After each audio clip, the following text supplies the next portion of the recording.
Yeah.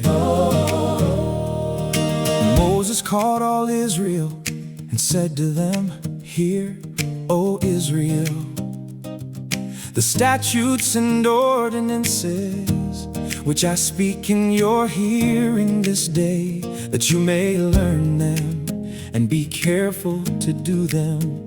The Lord our God made a covenant with us in Horeb. Not with our fathers did the Lord make this covenant, but with us, who are all of us here alive this day. The Lord spoke with you face to face at the mountain, out of the midst of the fire, while I stood between the Lord and you at that time, to declare to you the word of the Lord. For you were afraid because of the fire, and you did not go up into the mountain. He said, I am the Lord your God, who brought you out of the land of Egypt, out of the house of bondage. You shall have no other gods before me. You shall not make for yourself a graven image, or any likeness of anything that is in heaven above, or that is on the earth beneath, or that is in the water under the earth. You shall not bow down to them or serve them, for I, the Lord your God, am a jealous God,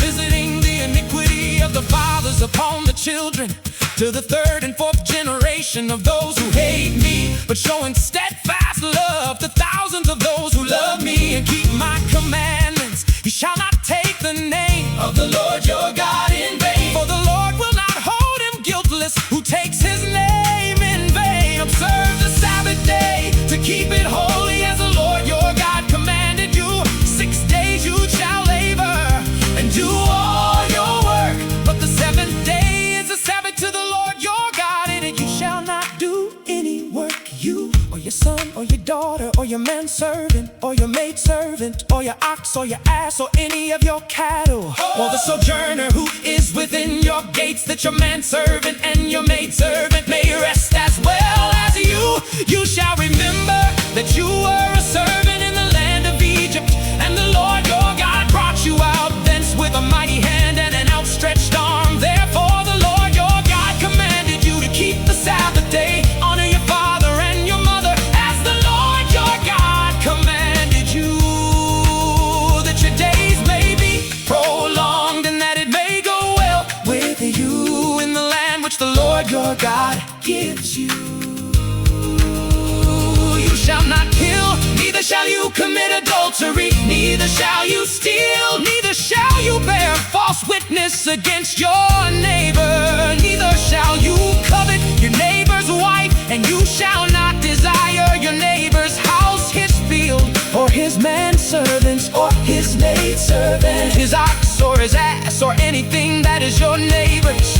These words the Lord spoke to all your assembly at the mountain, out of the midst of the fire, the cloud and the thick darkness, with the loud voice. And he added no more, and he wrote them upon 2 tables of stone and gave them to me. And when you heard the voice out of the midst of the darkness, while the mountain was burning with fire, you came near to me, all the heads of your tribes and your elders, and you said, behold, the Lord our God has shown us his glory and greatness, and we have heard his voice out of the midst of the fire. We have this day seen God speak with man, and man still live. Now therefore, why should we die? For this great fire will consume us. If we hear the voice of the Lord our God anymore, we shall die. For who is there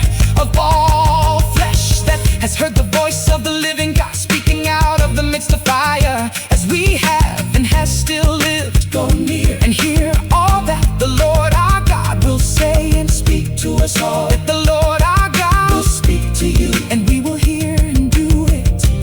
And the Lord heard your words when you spoke to me, and the Lord said to me, I have heard the words of this people, which they have spoken to you. They have rightly said all that they have spoken. Oh, that they had such a mind as this always, to fear me and to keep all my commandments, that it might go well with them and with their children forever. Go and say to them, return to your tents, but you stand here by me, and I will tell you